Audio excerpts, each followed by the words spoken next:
All right, let's give it a minute. Usually takes a minute for people to file in, but don't be surprised, everyone. You are not seeing yourselves because this is a webinar. There's no meeting. Your cameras and microphones are not activated, so that's why you can't see yourself. So you have to look at us. Sorry.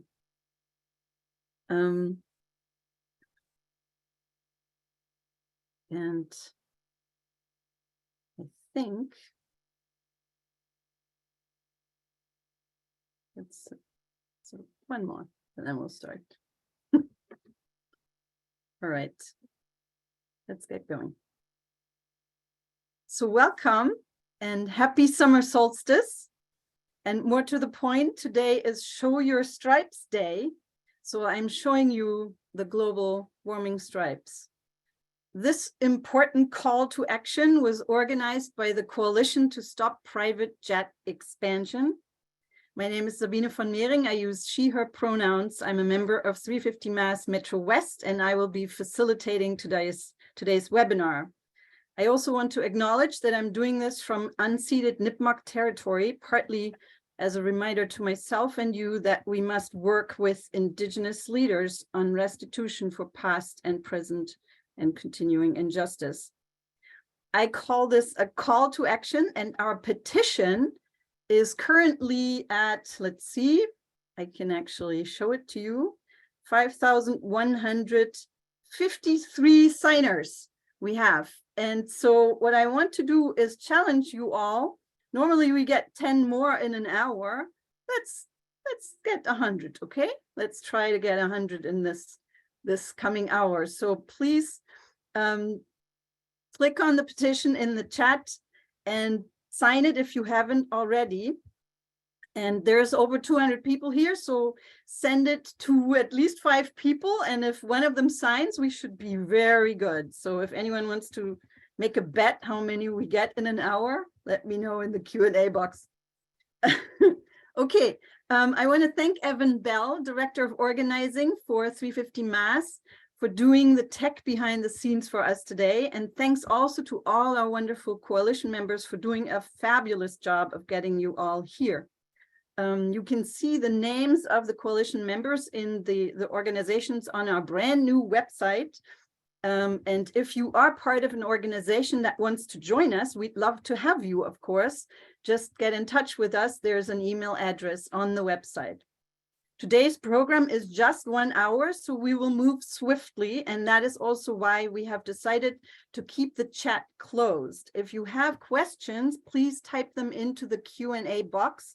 That way we can see them and make sure they get answered. And now I would like to introduce Kannan Thiruvengadam from Eastie Farm in East Boston, and he just returned from a major heat wave in India and is here to remind us of the urgency and the injustice of the climate crisis. Kannan, welcome. Thank you so much for being here. Thank you, Sabine. Hi, everyone. Good afternoon and happy summer solstice indeed. And happy Show Your Stripes Day. I like your stripes, Sabine. It's good to be on a panel with Bill and Neil, and I'm curious to hear what they have to share. My name is Kannan. I'm with Eastie Farm in East Boston, and East Boston has a little airport that you may have heard of, and we'll get to that in a second. And Sabine just mentioned I returned from India recently, and it's true. And somebody, a friend here was saying, it was early June, a friend was saying, oh, on the day you're coming, it's 90 degrees. I'm so sorry. And I was like, well, no, I'm not sorry because I'm coming from 100 degrees every day for 30 days together. And I had the option of getting out because I had to return here, but there are many people who just can't do that and have to bear with such heat as long as it lasts. And Sabine, you called it a heat wave, but it is something that just keeps going on and lasts for several months. It's not a thing of days anymore. So the other thing I noticed as I came up here, Sabine, if you want to share my first picture, is I saw the sun. As soon as I arrived in Boston, I saw the sun and it looked like this. And it kind of reminded me of what I'm used to seeing in India with the air pollution. You can actually look at the sun in the middle of the day. You can look at the sun because there's so much pollution in the air. It scatters all the intense radiations. Now it almost looks kind of like the moon. You can see it. And it reminded me of what I was used to seeing back in India with all the ongoing and chronic air pollution. That's because of the pollution from the Canadian wildfires. So this is sort of our visible pollution, right? People suffered from this. I mean, a lot more than Boston and New England. People in New York and Pennsylvania and New Jersey could see this, and they really did suffer from it. It's not just a question of visibility or lack of visibility. It was a lot more than that. People had breathing issues. And it's a real problem. And there's only going to be more and more of these. And we notice these because they're very visible and we can feel them. Sabine, if you can go to the next slide. But there's also air pollution that we don't see and don't feel as easily. And that is very fine, ultra fine particulate matter. And that is so small, you don't feel the dust and it doesn't cause visibility issues, but it does enter your lungs. And you may develop over years and decades, you may develop chronic pulmonary diseases or other kinds of breathing related issues. And there are many people in neighborhoods that have airports who do report higher incidence of pulmonary illnesses. And such air pollution is and was linked with COVID-related deaths and incidents. We actually saw that. We saw the evidence of that. When you're exposed to chronic air pollution, you're sort of put on the edge and you're living with this air pollution and the conditions that you've gotten from the pollution. But when something as powerful as COVID strikes, it pushes you over the edge. And a lot of people suffered. And Sabine, if you go to the next slide, you'll see the evidence here that East Boston, among Boston neighborhoods, East Boston was at the top here in terms of the incidence rate, and the mortality rate was pretty high as well. And so this is the air pollution that we cannot see. Where does it come from? It comes from ultrafine particulate matter. Where does that come from? From jet emissions. And that is how the people who live in the vicinity of airports pay the price for everyone who enjoys the flights. And there's a utilitarian value to airports. They serve as economic engines. Even so, we need to answer the question of who pays the price of all the benefits we harvest from having these airports, especially when it is concentrated use. And this is all carbon. Now we should remember that all airplanes currently operate on fossil fuels, and that carbon emission also leads to increasing and accelerating climate change. And that doesn't only affect countries like India and islands in the oceans, it also affects us. Sabine, if you go to the next slide. This is another report from a paper by the Union of Concerned Scientists about the relationship between ultrafine particulate matter, and that is an environmental risk, and then eventually as a health risk for people. To the next slide, please. So this was in 2016 when there was flooding in East Boston. A lot of this neighborhood is actually low-lying, and when there's a storm surge and something like what they called a bombogenesis, which is on top of the storm surge and wave action, the quick drop of air pressure led to the rising of the waters even more, and the waters move right into our neighborhood. And this is on the street, as you can see from the car there, that somebody's able to kayak. So this is real for us.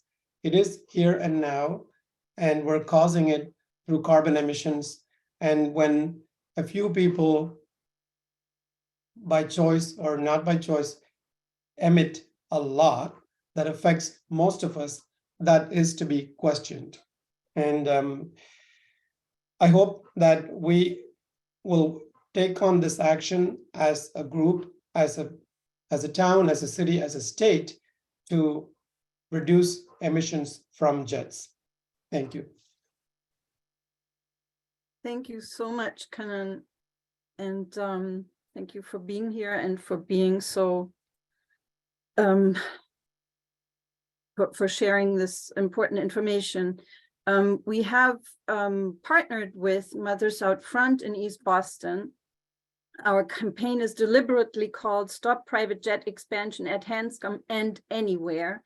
And we are in coalition with fellow activists who have asked for our help in getting the word out about their fight against airport expansion. And Evan is going to put the link in the chat. Please sign there and share also their letter so that we can stop airport expansions everywhere, not just in Hanscom. So now we will hear from Neil Rasmussen, president of Save Our Heritage, who holds a degree from MIT in power system engineering and has a background in energy and energy efficiency. He will give us the nuts and bolts version of the planned expansion of private jets at Hanscom Airfield and why it must be stopped. Neil, the floor is yours. Thank you, Sabine. I hope I can help you understand why you should care about the emissions of private luxury jets and why you should specifically care about an alarming new project for expanding such activities. So I'm going to share a presentation here with you. How's that look? Yep, perfect. So this is a plan of an expansion project for private luxury jet infrastructure at Hanscom Field, located 15 miles west of Boston, at the north edge of the airfield. And you don't have to understand what's going on in this picture, but what you do need to understand is the magnitude of it. This footprint of this is actually 2/3 of a mile wide, for a reference. And it includes 27 hangars, which can hold multiple private jets. The proposed development would expand the infrastructure, and it depends on how you count it, but if you counted hangars, it would multiply the number of hangars available for those jets by a factor of 4. If you counted the square feet of those hangars, it would multiply them by 2.3, putting down 37 acres of pavement. And what's the purpose of all this? It's very clear. It's to relieve jet capacity constraints at the airport. And they've basically said to the public, the purpose of it is to respond to planned growth in private luxury jets. Interestingly, this is the largest such project in the entire United States that we've been able to discover so far. Why does this even matter? What's wrong with people flying luxury jets around? Who cares, right? Well, we have a law in Massachusetts requiring greenhouse gases to decline to net zero by 2050. And other states do as well. And Switzerland just passed a similar law last week. And in our case, the law requires every sector of the economy to be measured and decline over the period targeted to 2050. And local communities around Massachusetts have gotten ahead of this law and actually started working on it themselves. Some of the surrounding towns around the airport have plans in effect even before this law took effect. And you can see what's going on in a typical town. They claim about 250,000 tons of CO2 declining over time toward 2050. And it's consistent around the state. A lot of other communities have similar plans. However, the airport, the private luxury jet airport at Hanscom Field has a different plan. This curve shows you the same curve as the previous one, only the towns are compressed down at the bottom. The vertical scale has been changed.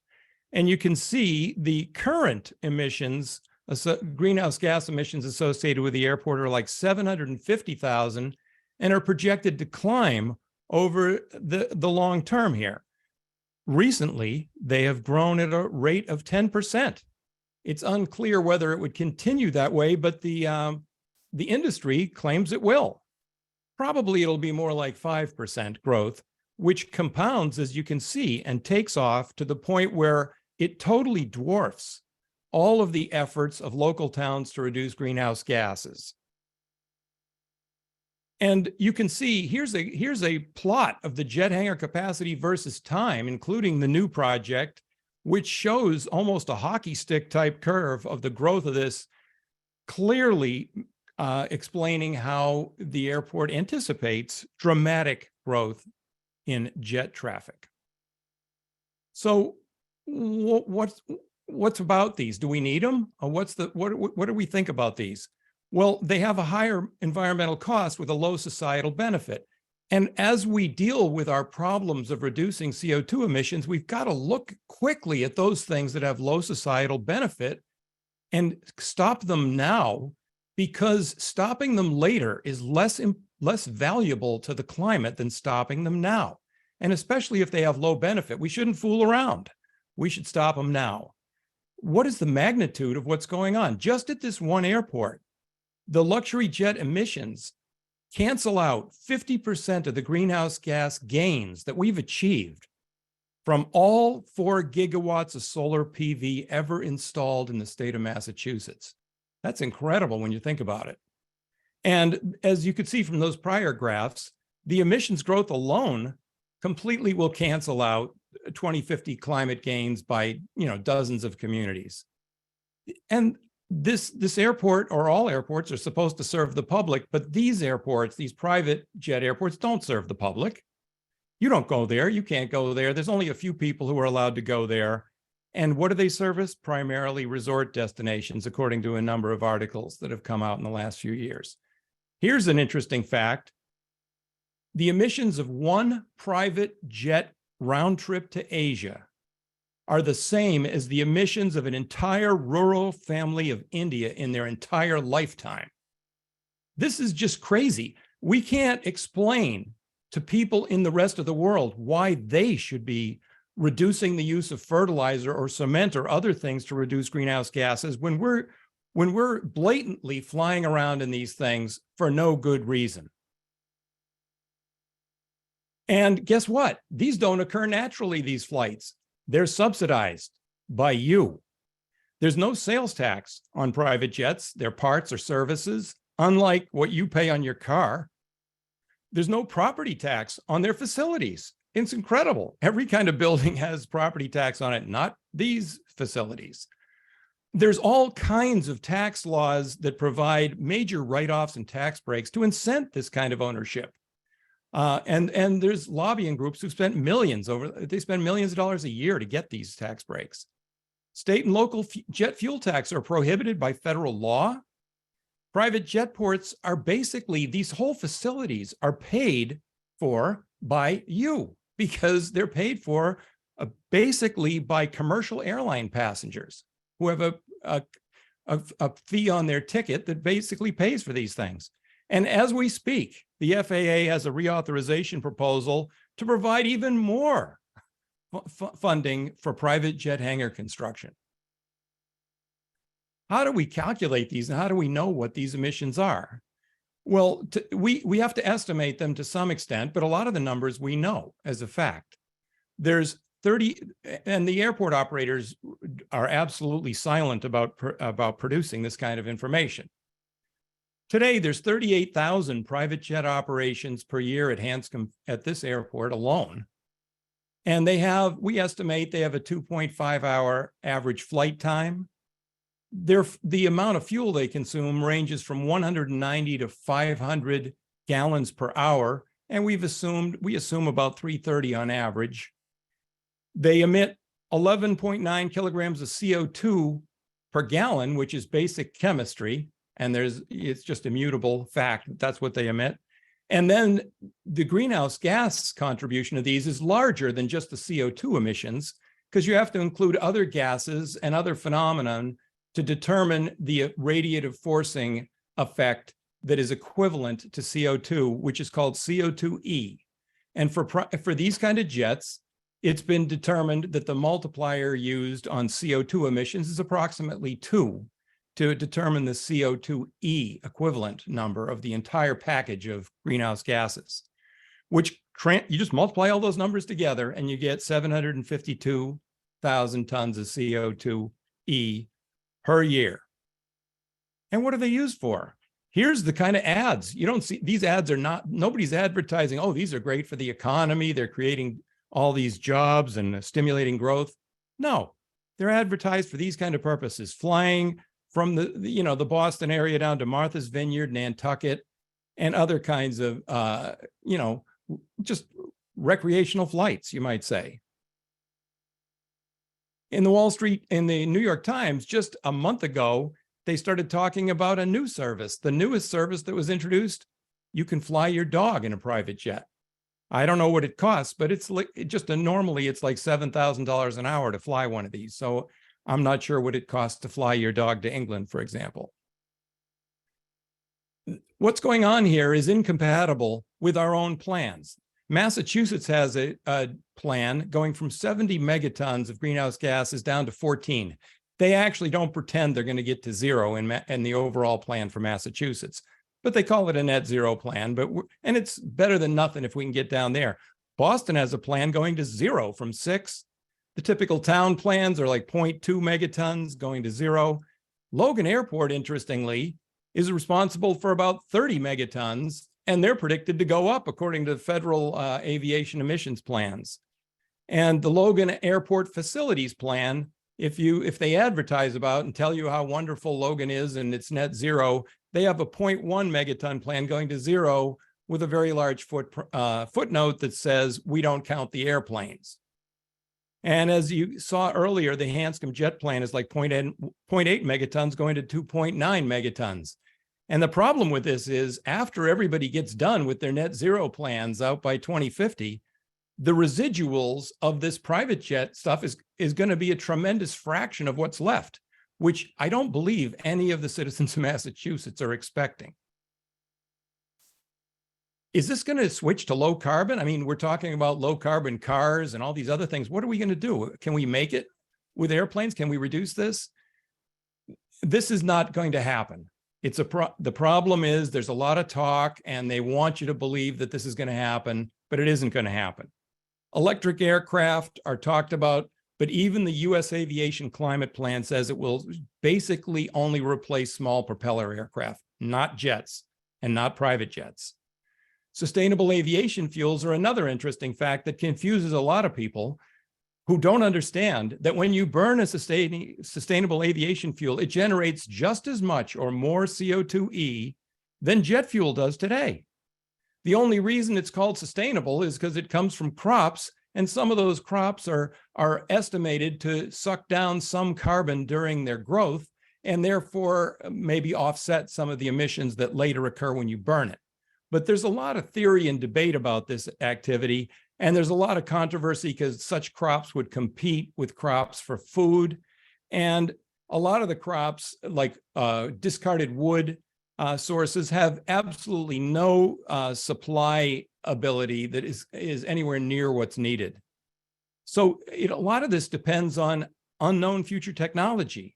And we shouldn't be developing an industry betting that we're going to have these solutions in the future when magic solutions that are unknown to science today, it's just irresponsible to plan for such things. We should wait until we have them and then fine, go fly as much as you want, but we shouldn't be doing this now. Why is stopping this project a good idea? It's not only here, the same activity should go on at other airports around the country and the world. And it is going on already in Europe today, but we're the largest jet port in New England.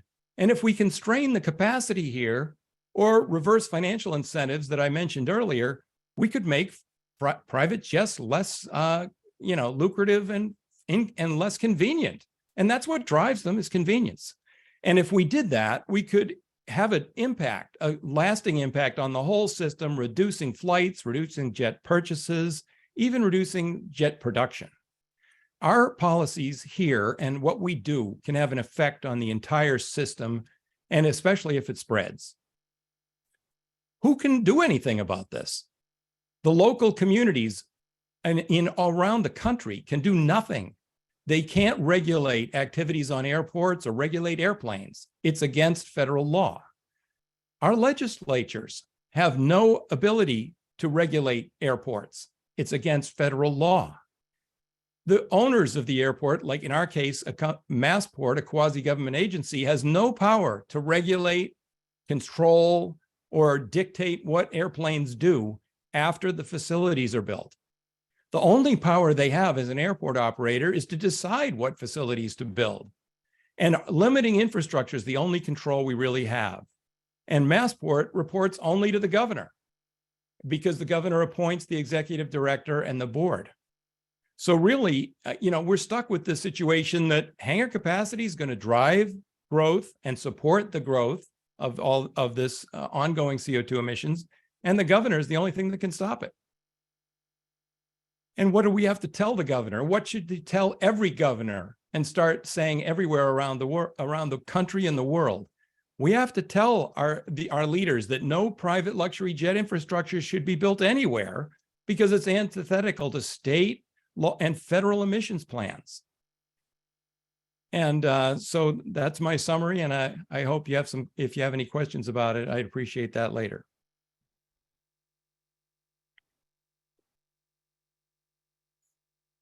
Thank you so much, Neil.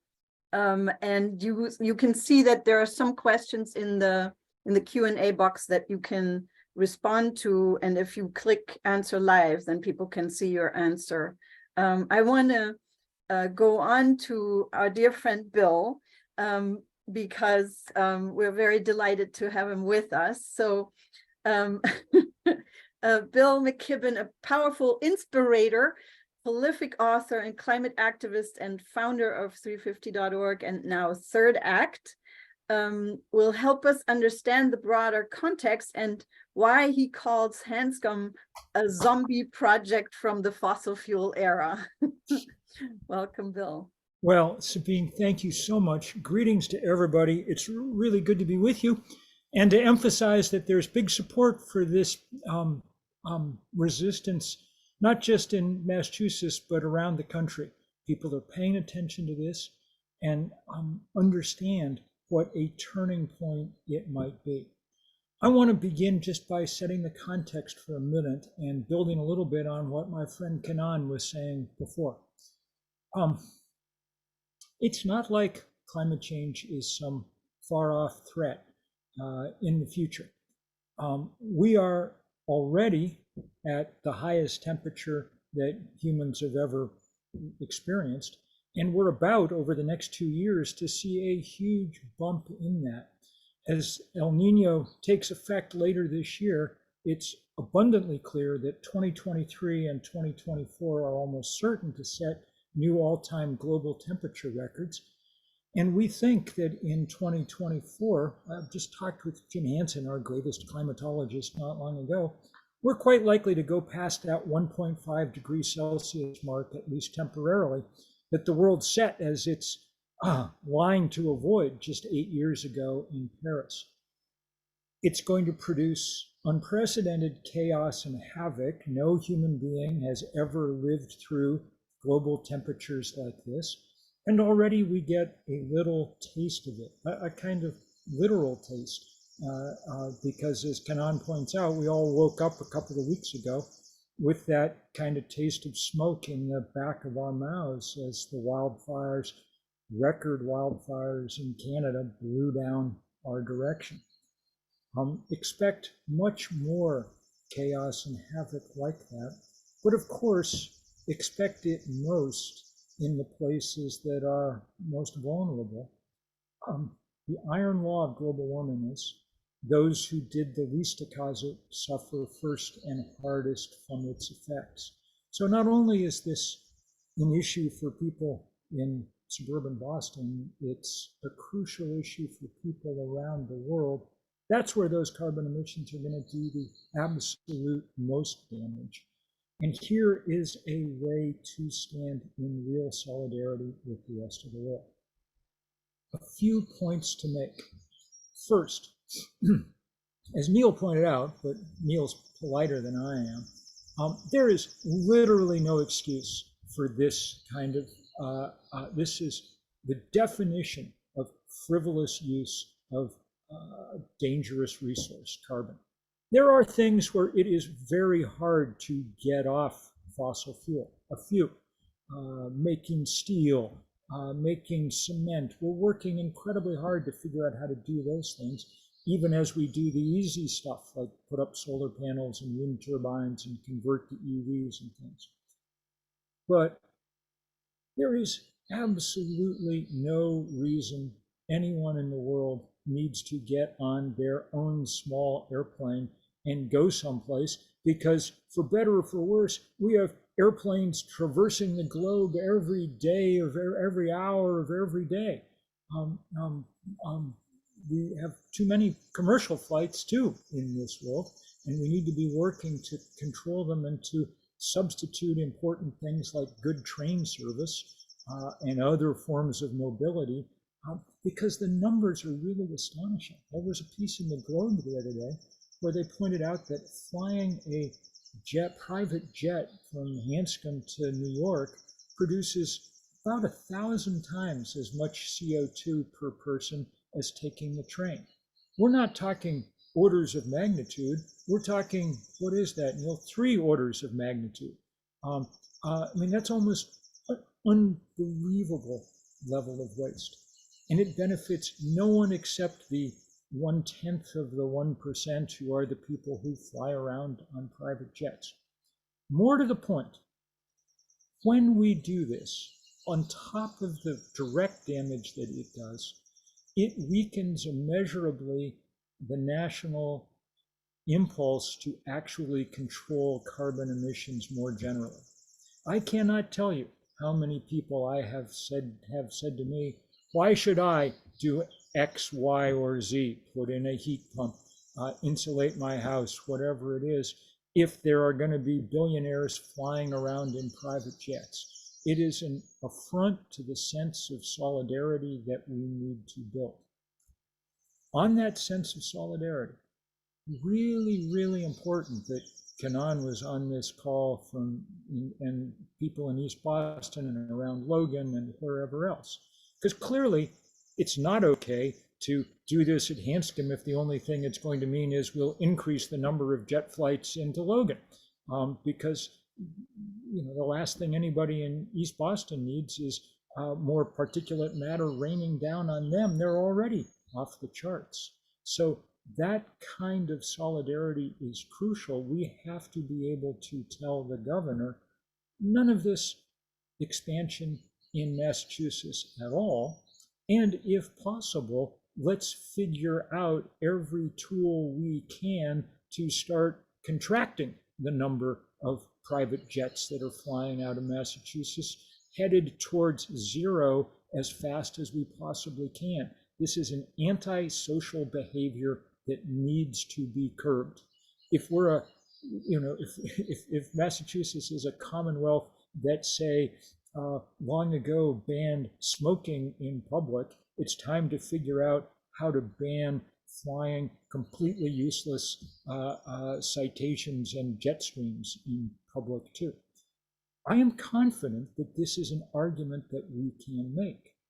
I think Governor Healy is a tremendous environmentalist. I've worked with her in the past on one thing after another, and she understands intimately the power of these arguments. And so I am confident that if we make this case powerfully, that she will get it and respond. And she's been innovative in figuring out how to go after these guys. As Attorney General, it was Maura Healey who figured it was the first in the country to come up and sue Exxon and the others for their lying to their deception of Massachusetts consumers. So I hope that she has the Attorney General hard at work looking at ways to take on this nonsense. I mean, I love my dog a lot. She's lying down next to me over here. But the idea that people are building airplanes to fly dogs back and forth is it's the gravest insult to people in Africa and Asia and every place else who are now dying in heat waves and in droughts and in famines through absolutely no fault of their own. Along with that sense of solidarity, just let me say that private jets are not the only thing we need to be thinking about.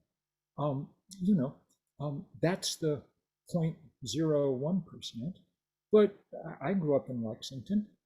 Most of the people who live in this area that we're talking about are on the high end of our economic ladder. And so it's important for those towns and places to be doing everything they can in lots of other ways. I was very glad to see Lexington become the first town in the state to pass their new multifamily affordable housing law as part of this MBTA plan. That's really important, not only for reasons of justice, but also because that's much more efficient housing clustered around transit. I'm really hopeful that places, you know, like Concord will figure out how to run those bike trails out through suburban Boston so that we can have low carbon mobility everywhere. It's not okay to be, I mean, it's a very good idea to be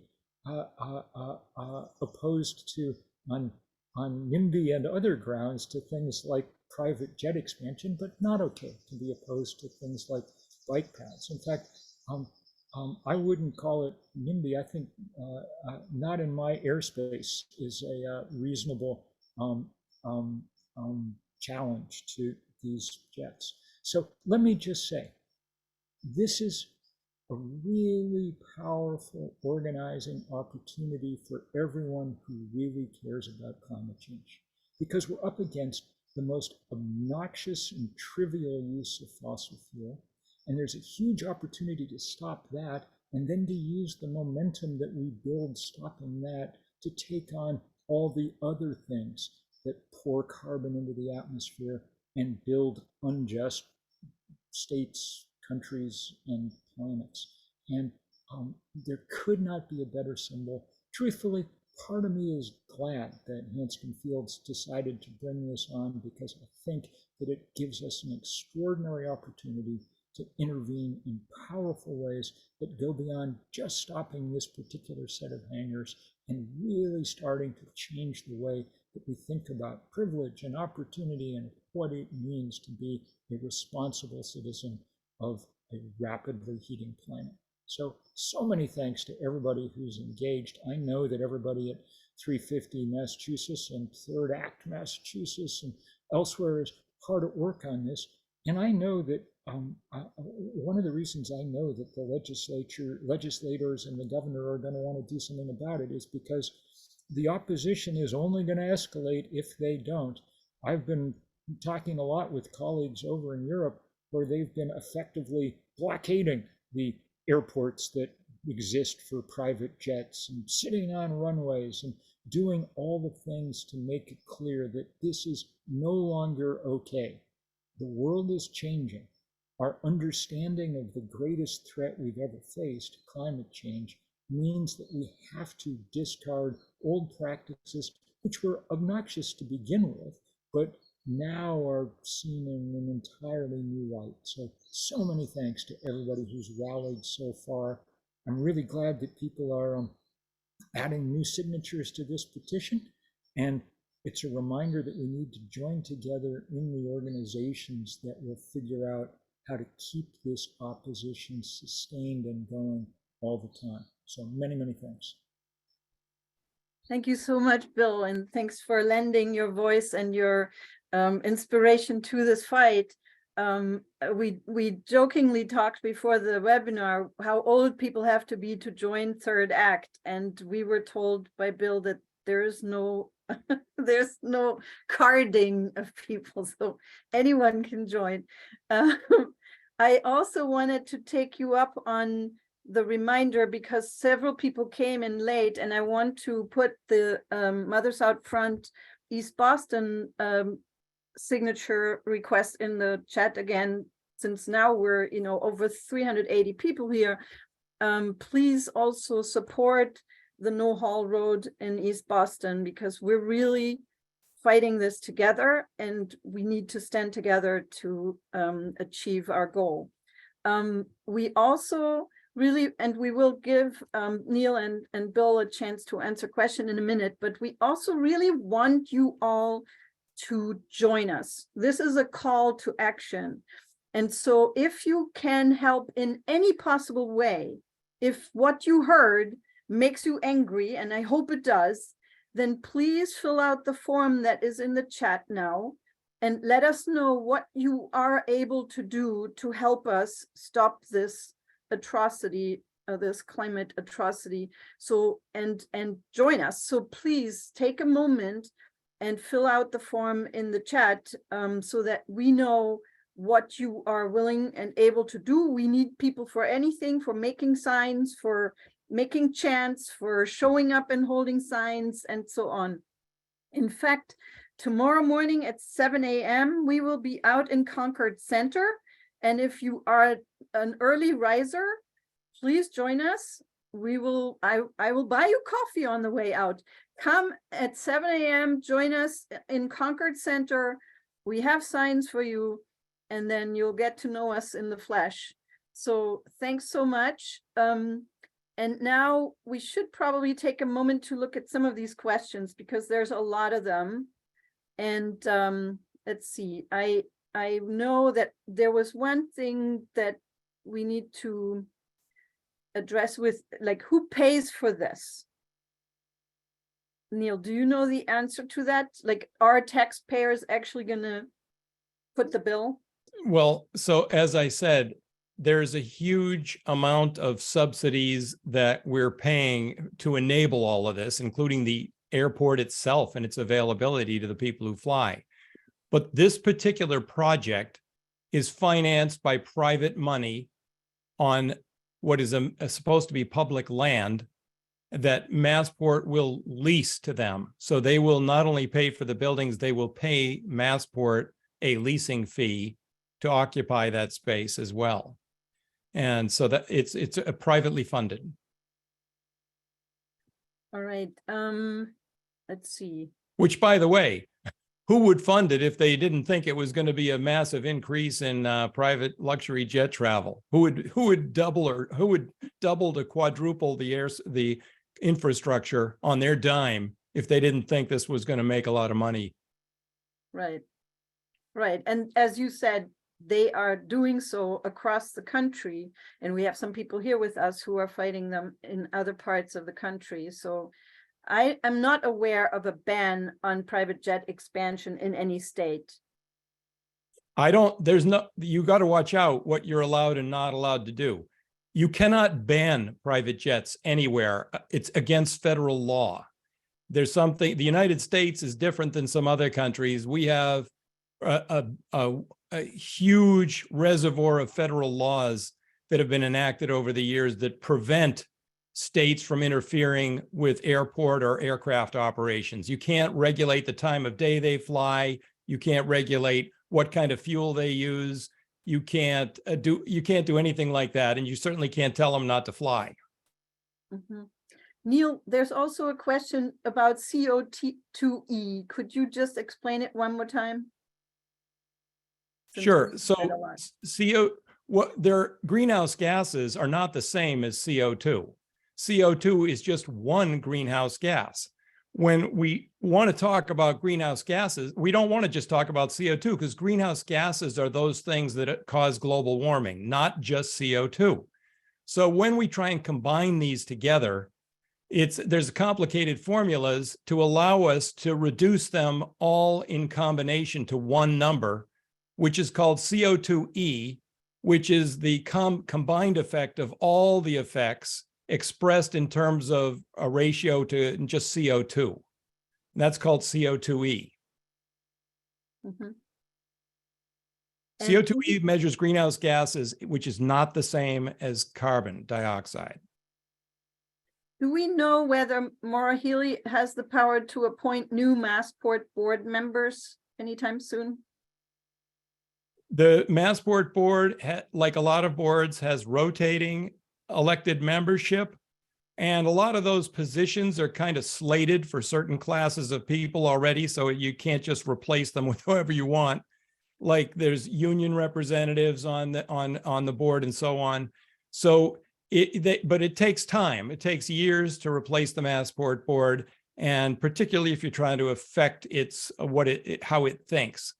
but it's, it runs complicated operations around the state. You're not just going to replace it with a bunch of environmentalists. But the governor, because she appoints the executive director, has the power to go in and sort of say, okay, let's not do this. And she can do that in the back room. She doesn't have to do it in public or fire them to accomplish that. Yeah, I want to second what Neil's saying. I am entirely confident that if the governor makes it a priority, she will have no problem putting the kibosh on this.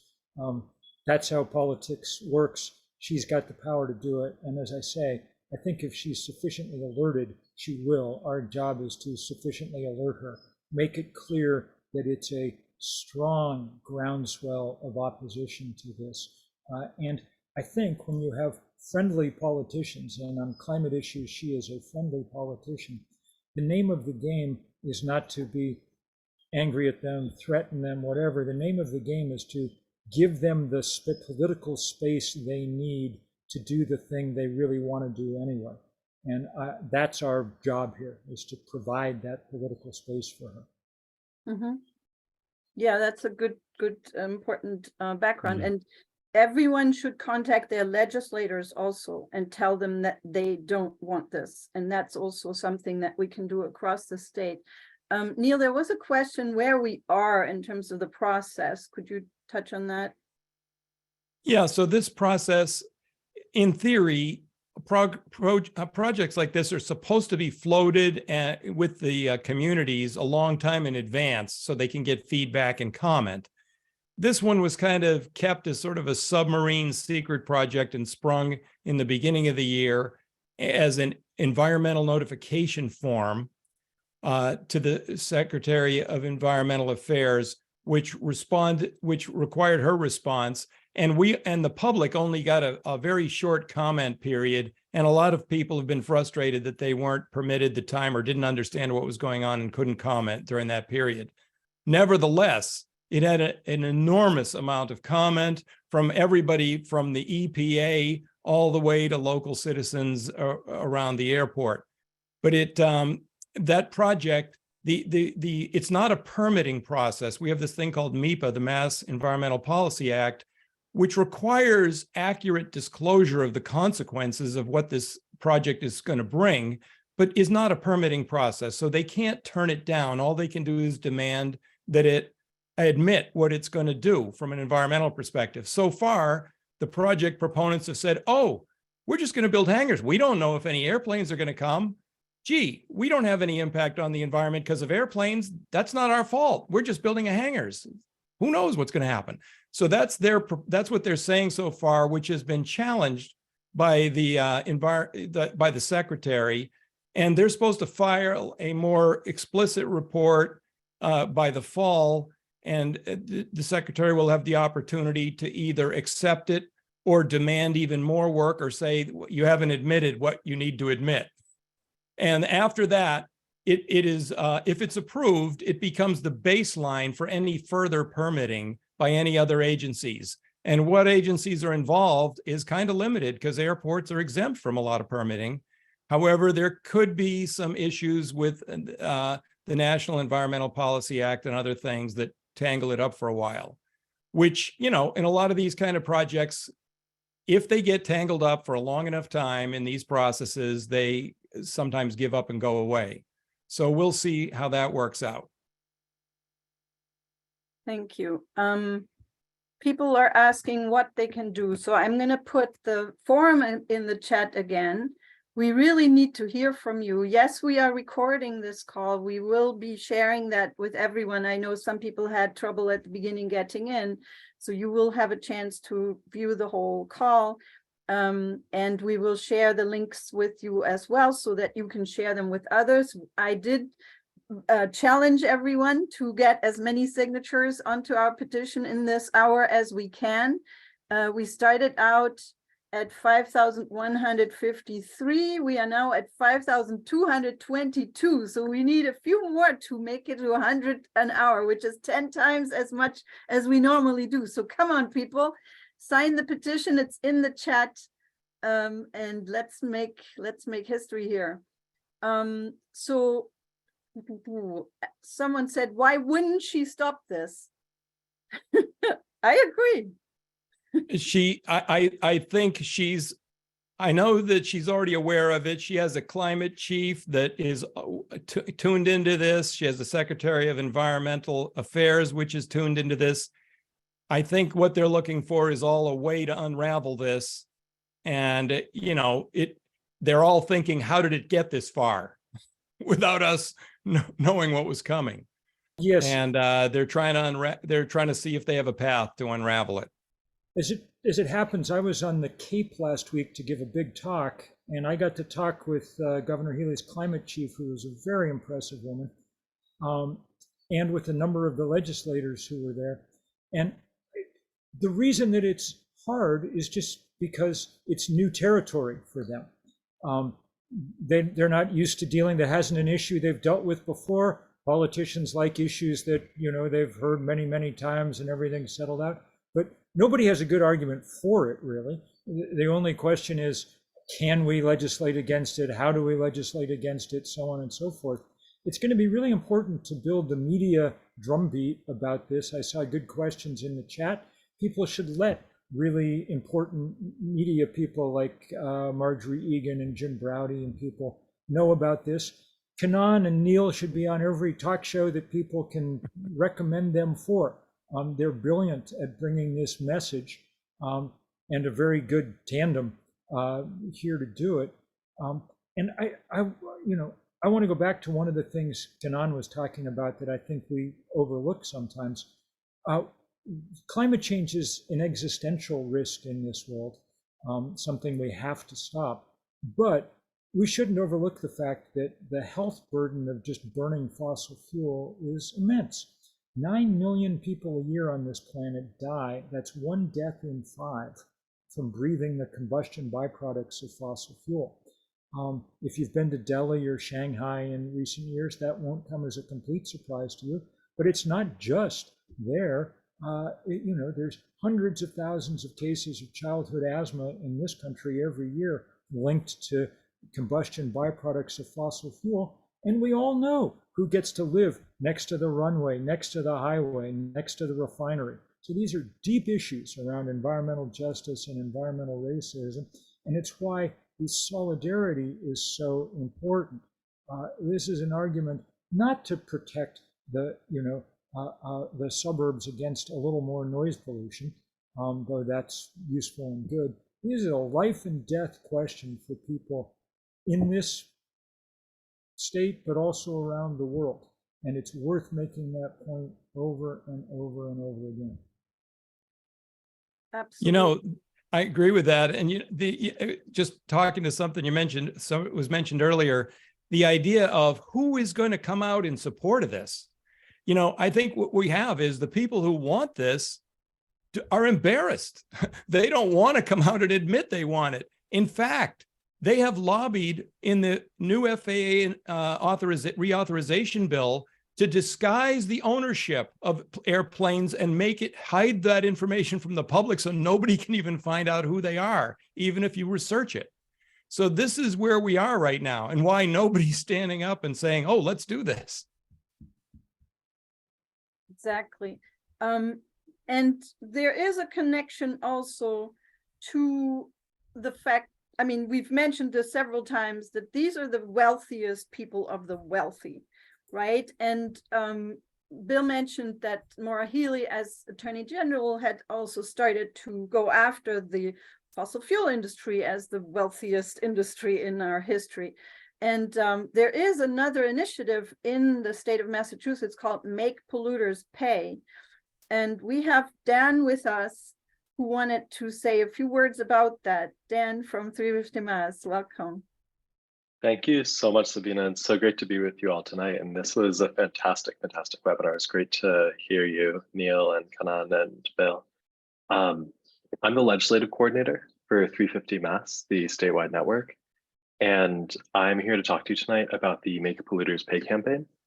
Similarly to how the stopping the airfield expansion is going to go directly at the heart of the crisis, which is the wealthy, the powerful, worked going after the biggest fossil fuel companies And this legislation that we're filing will make them pay $75 billion over 25 years, proportional to their share of emissions between 2000 and 2018. And that money will all go to our communities across Massachusetts towards protecting us and keeping us safe and ready for the worst impacts of the climate crisis, from sea level rise to flooding, to storm surges, to air pollution, like what we saw with the ash just a week or two ago. Of that money, 40% of it will go to environmental justice communities and projects that directly benefit environmental justice communities, in line with the Justice 40 initiative.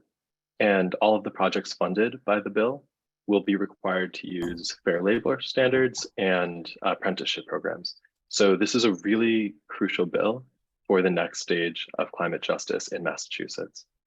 And I'm so excited to have 350 and this network and this coalition that's on this call here to help us build it. So if you're excited about anything I've been saying, if you're excited about $75 billion to protect our communities, sign up at the link that I'm putting in the chat right now, and that will get you on our email list. We're going to be taking action all summer. Our bill is close to getting out of committee, so we need your help to put pressure on and get it there. And I hope to see you taking action at a future webinar, at an envisioning session, or at one of the many events we'll be hosting across the state. So thank you so much, Sabina, for inviting me to be here with you all tonight. And I look forward to seeing you on the campaign. Thanks, Dan. An awesome bill. And I know there's lots of envisioning going on real soon, so everyone should get involved. We know who wants to fund this expansion. I don't know if we want to talk about that on the webinar, maybe not, but we know them. And we will certainly find a way to make sure everybody knows them. Actually, I think the Boston Globe article mentioned, Dave Abell's article mentioned at least one of them, I think. All right, everyone. This was a very productive session. I see if I can let you go. Depends if we made it. Oh, come on, 4 more. We're at 5,247. We need 4 more signatures to make it to 100 this hour. Let's do this. Okay, I'm going to put the petition in the chat again. We have 2 more minutes. This is like NPR trying to raise funds. We have 2 more minutes and we need 4 more signatures.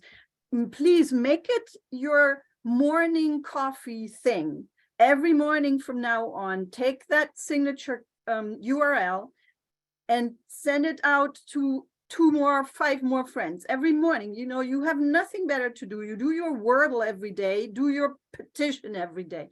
Just send it out to 5 more people every day. We should double this in no time if everyone does their part. If dogs can fly, friends can sign petitions. I like it, 11. Thank you so much, everyone, for coming. Thank you, Bill, for coming from all the way from Vermont and almost zero carbon. Thank you, Neil. Thank you, Kannan, for bringing the summer solstice to us, literally. Of course. Yeah. Thank you, Sabine, for organizing this. Thank you, Neil. Thank you, Bill. And thank you, Dan.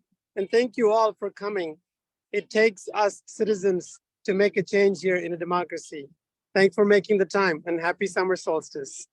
What Kannan said, absolutely. On we go. This is a very, very winnable fight, so let's win it. Awesome. Thank you. Thank you. We'll send you all the links. Bye-bye, everyone.